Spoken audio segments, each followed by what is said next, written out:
India এবার বুঝে গেছে বাংলাদেশ কি খেলা খেলতেছে। কথা কন না কে? আমরা আর দাদা বাবুদের গোলাম নাই। যিনি এই দেশে ওনাদের কর্মচারী ছিল উনি তো নাই। আশাটা দিন শেষ। আমরা ঘুরে দাঁড়াবো, এমন অবস্থা আসবে আমাদের পাশ আসবে। কিসের গোলামি? বাদ দেন। তুমি কে আমি কে? হাদি হাদি কথা কয় না। তুমি কে আমি কে? গোলামি না আজাদি? দিল্লি না ঢাকা? হ্যাঁ, আল্লাহু তাকবীর, ইনকিলাব জিন্দাবাদ, আল্লাহু আকবার খান। যুবকেরা স্লোগান শিখছে খুবই। এইবার তারা কি করলো জানেন? ওরা তখন এই দুইটা দেখে বলতেছে ইন্না হাযা লাসাহিরুন আলীম। এই ছেলেটা হলো মস্ত বড় জাদুকর। নবী দেখায় মুজিজা, ওরা বলে জাদু। জোরে কন নাউজুবিল্লাহ। আমার ভাইয়েরা, জাদু বলার পিছনে কারণ আছে। কারণ ওই সমাজে জাদুর ব্যাপক প্রচার প্রসার ছিল। কথা কি বুঝতে পারছেন? এই জন্য নবীর মুজিজা ওদের কাছে জাদুর মতো মনে হলো। এইবার ফেরাউন তার এমপি মন্ত্রীকে ডেকে বলা, শোনো, এই ছেলের মতিগতি ভালো না। এ জাদু দেখায় ভয় ভীতি প্রদর্শন করে আমাদের দেশ থেকে বিতাড়িত করে ক্ষমতার চেয়ারে বসতে চায়। তোমরাই বলো কি করা যায়? এমপি মন্ত্রী ডেকে বলে, নেতা ঘাবড়ানোর কোনো কারণ নাই। তু বিকুল্লি সাহিরিন আলিম। শহর বন্দর থেকে আমরাও দক্ষ জাদুকরকে আমাদের কাছে নিয়ে আসবো, আর ওই ছেলের সাথে একটা সেমিফাইনাল খেলা খেলবো। মারহাবা কন। রাগ করতেছেন নাকি বাজান? এইবার শুনে যান যে কথা বলতে চাচ্ছিলাম বাজান। এইবার তারা শহর বন্দর থেকে দক্ষ জাদুকর নিয়ে আসলো।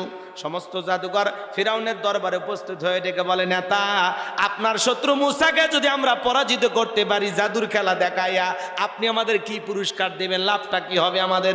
ফিরাউন তখন পুরস্কার ঘোষণা করেছিল, ক্বালা নাআম ওয়া ইন্নাকুম লামিনাল মুকাররাবিন। তারা পুরস্কার কি ঘোষণা করেছিল? ফিরাউন ডেকে বলে, এই দরবার হবে তোমাদের বসবাসের জায়গা, তোমরা হবে আমার নিকটতম ব্যক্তি। নেতা যদি বলে তুমি আমার কাছের লোক, আর কিছু লাগে? রাতকে দিন করা যায়, ক্রস ফায়ার দেওয়া যায়, নিরাপরাধ দাড়িওয়ালা টুপিওয়ালা ইমানদার আল্লাহওয়ালাদেরকে ধরে ধরে জেলখানায় ভরা যায়। কথা বলেন ঠিক কিনা?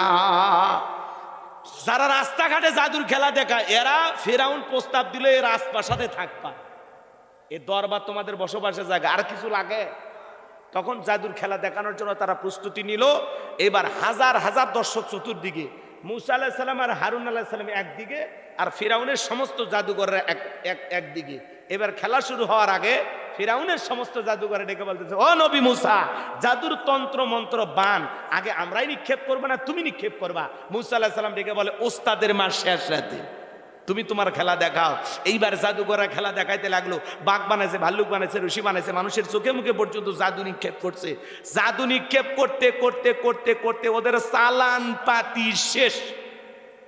আর যে একটা মন্ত্রও জানা নেই, আর একটা বান নিক্ষেপ করবে এরকম কোন কৌশল আর তাদের জানা?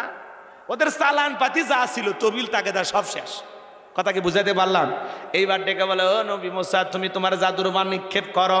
আমার আল্লাহ তখন বলেন, ওয়া আওহাইনা ইলা মুসা আন আলকি আসাকা ফাইযা হিয়া তালকাফু মা ইয়াফিকুন।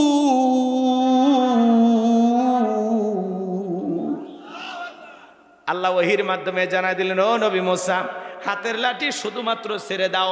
পয়গাম্বার হাতের লাঠিটা ছেড়ে দিলেন, হয়ে গেল বিশাল বড় সাপ। যেই সাপের ঠোঁটটা নিচুতে, উপরের ঠোঁটটা 80 ফিট উঁচুতে, এক নিঃশ্বাসে সমস্ত জাদুর বান খাইয়া ডেকে বলে, ফিরাউন রে, আরো কি জাদু আছে? এই দৃশ্য দেখে ফিরাউনের পিছনের রাস্তা দিয়ে গরম হাওয়া বের হয়ে গেছে। আর সমস্ত জাদুকররা বুঝতে পারলো নবী মুসা যেটা দেখাইলো এটা জাদু না, এটা জাদুর দাদু। মারহাবা কন। ডাক্তার চেনে, আলেমোলামাকে চেনে। কথা কন ভাই। শিক্ষক চেনে, চাকরিজীবী আর একজন চাকরিজীবীকে চেনে। কথা কি বুঝছেন? দালালকে দেখেছেন, যে আমিও যা তুমিও তা, বুঝলেন না? ওই যে এক গল্প শোনেননি, এক চোর চুরি করে আসে পুকুরে হাত পাও ধুইতেছে, আর এক পাশে একজন তাহাজ্জুদের ওযু করতেছে। চোর ওই পার থেকে ভাবতেছে, তাহলে আর একবার থেকে চুরি করছে। আর যে তাহাজ্জুদ করতেছে ও চিন্তা করছে, ও তাহলে আমিও তাহাজ্জুদে উঠছি, ওই ভারে আর এক ভাই উঠছে। তাহলে এ ভালো নিয়ত ভালো চিন্তা করতেছে, আর খারাপ নিয়ত খারাপ চিন্তা করতেছে। কথা কি বুঝতে পারতেছেন? তো যার মনে যেটা এটা তো চিন্তাই বের হবে, তাই না ভাই? এইবার জাদুকরে বুঝতে পেরেছে যে নবী মুসা যেটা দেখালো এটা জাদু না, কারণ জাদুর তন্ত্র মন্ত্র তো আমরা কম জানি না, আমরা তো চিনি, এটা জাদু হওয়ারই কথা না। তখন তারা কি ভাবলো, যেটা নিঃসন্দেহে সে আল্লাহর কুদরতি শক্তি, সুবহানাল্লাহ, এটা আল্লাহর পক্ষ থেকে যেটা দেখাইছে। তখন তারা কি করলো, ওয়া উলকিয়াস সাহারাতু সাজিদিন, সিজদায় মাথা নত করলেন এবং ঘোষণা দিলেন, ক্বালু আমান্না বিরাব্বিল আলামিন রব্বি মূসা ওয়া হারুন। ডেকে বলে, আমরা ঈমান আনলাম বিশ্বের রবের প্রতি, যিনি মুসা এবং হারুনের রব।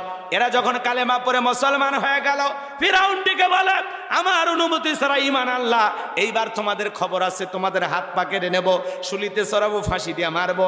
ঈমানদার ডেকে বলে, তোর মতো জালেমের সামসামি করে মরার চাইতে ঈমান এনে মরাই ভালো। বলেন আল্লাহু আকবার। তোর সামসে হয় মরবো কে, নবীর উম্মত হয়ে মরবো, সুবহানাল্লাহ কোন। এইবার দলে দলে কালেমা পড়ে মুসলমান হতে লাগলো। অনেক লম্বা ঘটনা, সংক্ষিপ্ত কথার শেষ কথা, এইবার ফিরাউন তার দলবল সহ মুসা আলাইহিস সালাম এবং তার উম্মতদেরকে ধাওয়া করেছেন হত্যা করার জন্য। পয়গম্বর তার উম্মতদেরকে নিয়ে দৌড়াইতে দৌড়াইতে এবাজান দরিয়ার নিকটতম স্থানে যখন পৌঁছে গেছে, উম্মত ডেকে বলে, পয়গম্বর, হয় দরিয়ার পানিতে চুবে মরা লাগবে, না হলে ফিরাউনের সেনাবাহিনীর হাতে মরা লাগবে, তাছাড়া তো রাস্তা দেখি না। পয়গম্বর ডেকে বলে, আমার উম্মতেরা, এখানে শুধু আমরাই নয়, আমাদের সাথে আর একজন আছেন, তিনি কে? এইবার আমার আল্লাহ বলেন, ওয়াজাওয়াজনা বিবানি ইসরাঈলাল বাহরা ফাআতবাআহুম ফিরআউনু ওয়া জুনুদুহু বাগয়াও ওয়া আদওয়া। আমার আল্লাহ পয়গম্বর মুসা আলাইহিস সালামকে অর্ডার দিলেন, ও নবী মুসা, হাতের লাঠিটা দিয়ে সমুদ্রের পানিতে আঘাত করো, মৃদু আঘাত করো, আমি আল্লাহ তোমাদের জন্য ভিআইপি রাস্তা বানায় দিলাম। সেই কথা আল্লাহ তাআলা বলেন। আমি তখন তার পয়গম্বর মুসা এবং তার অনুসারীদেরকে দল বল সহ বনী ইসরাইলের উম্মতদেরকে নিরাপদে দরিয়া পার করে দিলাম। বলুন সুবহানাল্লাহ। মুসা আলাইহিস সালাম এবং তার উম্মতদেরকে আল্লাহ তাআলা সমুদ্রে বুক চিরে রাস্তা বানায়া দিয়া নিরাপদে পার করায়া দিলেন। এইবার ফিরাউন তার সেনাবাহিনী এসে দেখে সমুদ্রের বুকে ভিআইপি রাস্তা, ও মনে করছে আর বাপদাদা বানায় গেছে। তখন বলতেছে, সবাই ওঠো, এই রাস্তা দিয়ে চলে গেছে। এইবার সবাইকে নিয়ে বলতেছে, একজনও বাদ থাকবে না, সবাই ওঠো। সবাইকে নিয়ে যখন দরিয়ার মধ্যবর্তী স্থানে চলে গেছে, একই রাস্তা বাজান, ইমানদারদের জন্য নিরাপদ, আর জালেমদের জন্য মৃত্যুর ফাঁদ, গজব। আল্লাহ বলে, সমুদ্রের পানি রে, তুই তোর খেলা দেখা। সমুদ্রের বুকে উথাল পাতার ঢের সৃষ্টি হয়ে গেল।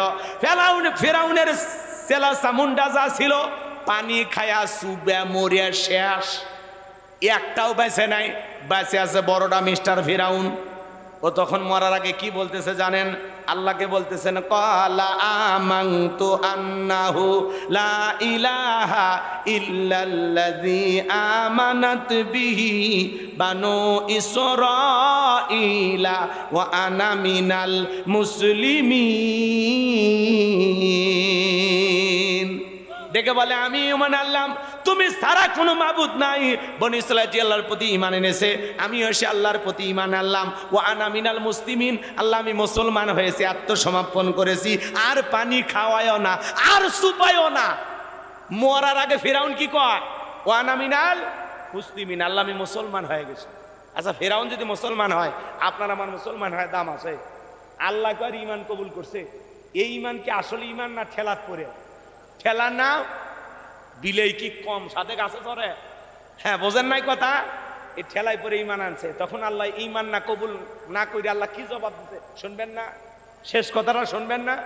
আল্লাহ কি সুন্দর জবাব দিলেন দেখেন। আমার আল্লাহ বলেন,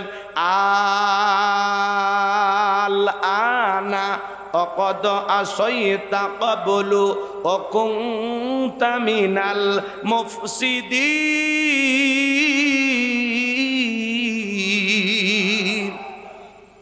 আমার আল্লাহ বলে, এখন ঈমান আনছো, এখন। এর আগে কি করেছো? ক্ষমতা পাইয়া নাফরমানি করেছো, বিশৃঙ্খলা সৃষ্টি করেছো, ক্ষমতার দাপটে 40 বছরের শিক্ষা ব্যবস্থা বন্ধ করে রেখেছো, ঘরে ঘরে মূর্তি ঢোকায় দিয়েছো।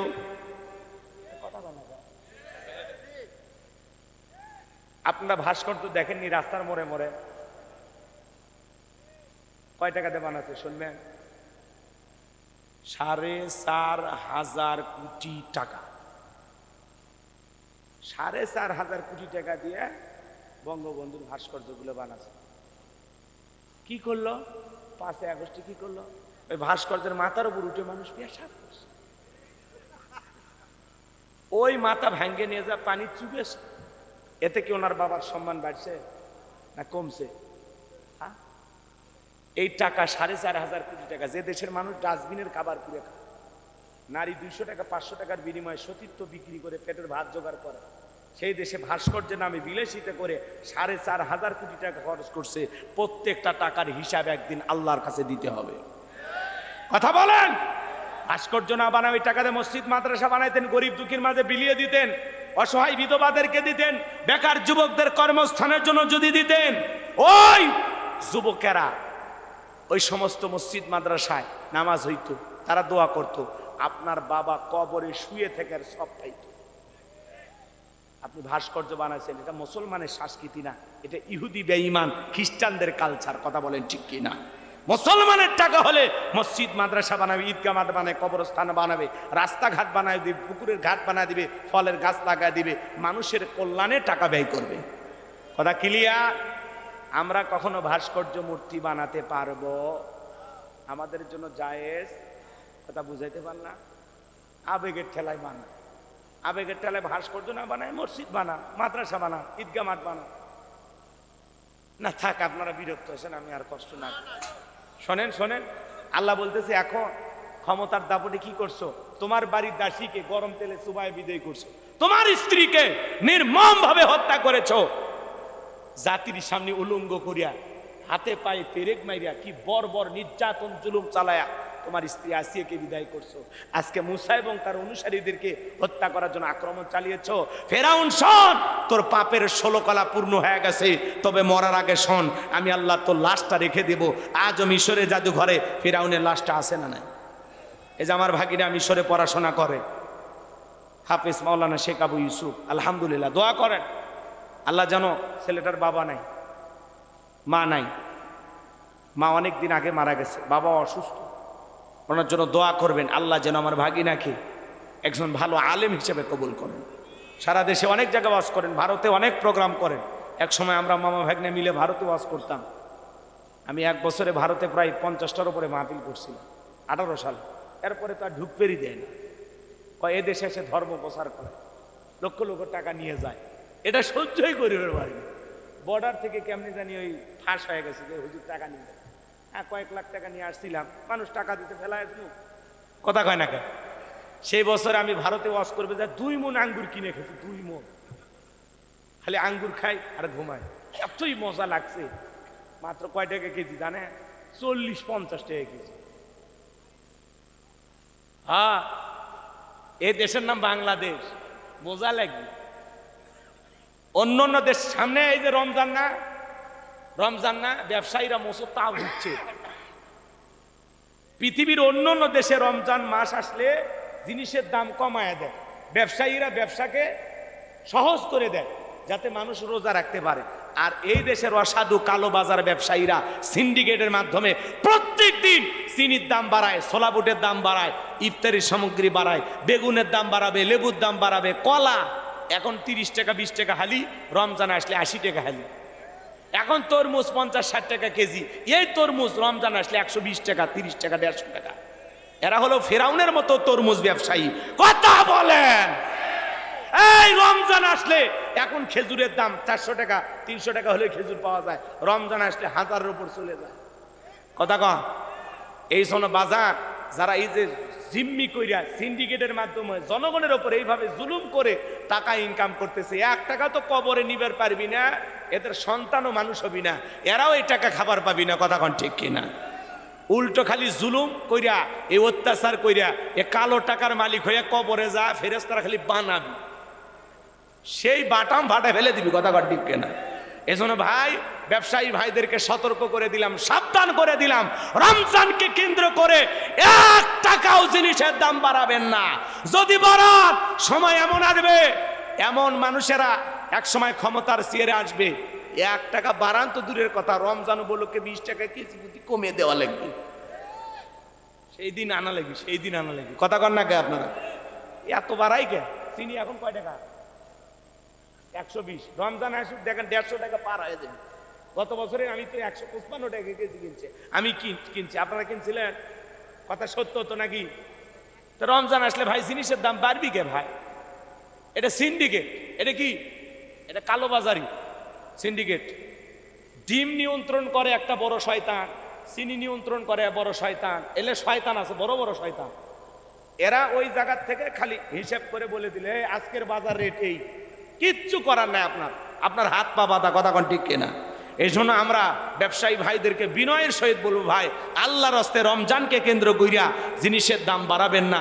মানুষ যেন খেয়ে পড়ে সব জিনিসের দাম হাতের নাগালে থাকে। দ্রব্যমূল্যের ঊর্ধ্বগতি, বাজারে আগুন লাগানো যাবে না। যদি বাজারে আগুন লাগান ব্যবসায়ী ভাইয়েরা, কবরে আগুন চলবে। কথা কোন ঠিক কিনা? আল্লাহ ব্যবসায়ী ভাইদেরকে হেদায়েত দান করেন, জোরে বলেন আমিন। এইবার শোনেন, আজও মিশরের জাদুঘরে ফেরাউনের লাশটা আছে না নাই? লাশটা আছে না নাই? মুসা প্রেমিকেরা যায় আর পায়ের স্যান্ডেল খুলে মারে, কয় এই সেই ফেরাউন মার জুতা, এই সেই ফেরাউন মার জুতা। কথা কোন ঠিক কিনা? চিন্তা করেন, ছুটকি ফেরাউনক দেখে যদি মুসা প্রেমিকেরা জুতা মারে, জেতা ফেরাউনক পাইলে আর সামরাতে ডুকডুকি বাজায়। তো কথা বলেন ঠিক কিনা? এই জন্য মনে রাখবেন, নমরুদের জায়গা পৃথিবীতে হয় নাই, ফেরাউনের জায়গা হয় নাই, আবু জেলের জায়গা হয় নাই, নেতানিয়াহু বলেন আর ডোনাল্ড ট্রাম্প বলেন, যারাই পৃথিবীতে মুসলমান রক্ত নিয়ে খেলা করতেছে, ওই জালেমদেরও জায়গা পৃথিবীর জমিনে হবে না, হবে না। কথা বলে ঠিক কিনা? এই জন্য ইসলামের জন্য, দ্বীনের জন্য কারা কারা জীবন দিতে প্রস্তুত, হাত তুলে দেখা। লিল্লাহি তাকবীর। হাত নামান। আল্লাহ বক্তা শ্রোতা উভয়কে আমল করা তৌফিক দান করুন।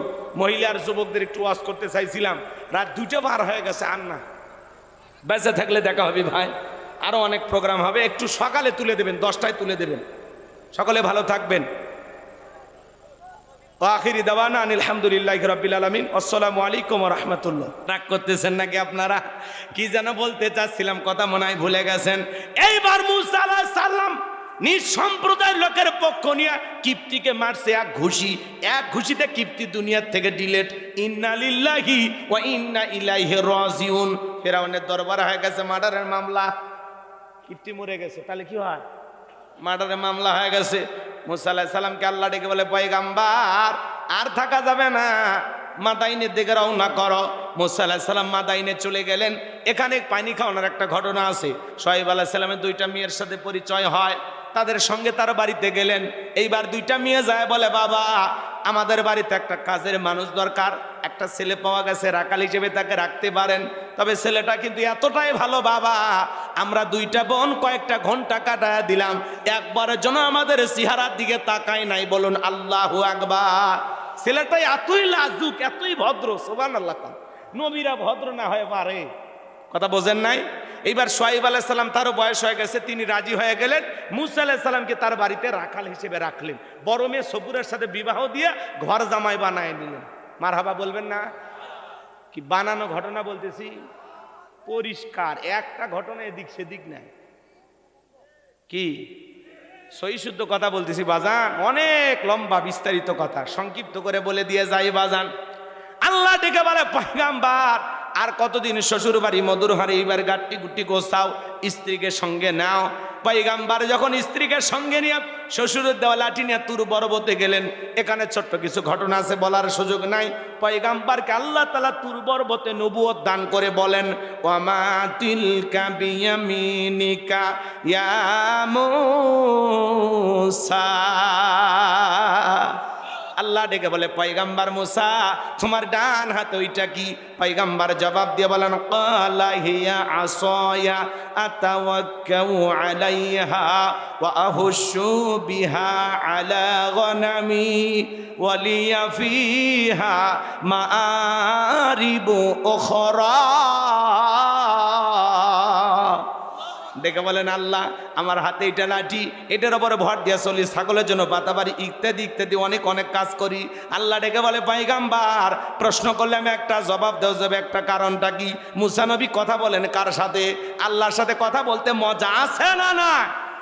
না জানি মালিকের কুদরতি জবানের আওয়াজ কত জানি মধু। কথা বলেন, তুমি কত সুন্দর কি করে বোঝাই, তুমি কত সুন্দর কি করে বোঝাই, কোনো ভাষা পাই না খুঁজে তোমার তুলনা, তুমি নিজেই তুমি কত সুন্দর কি করে বোঝাই। জোরে কোন মারহাবা।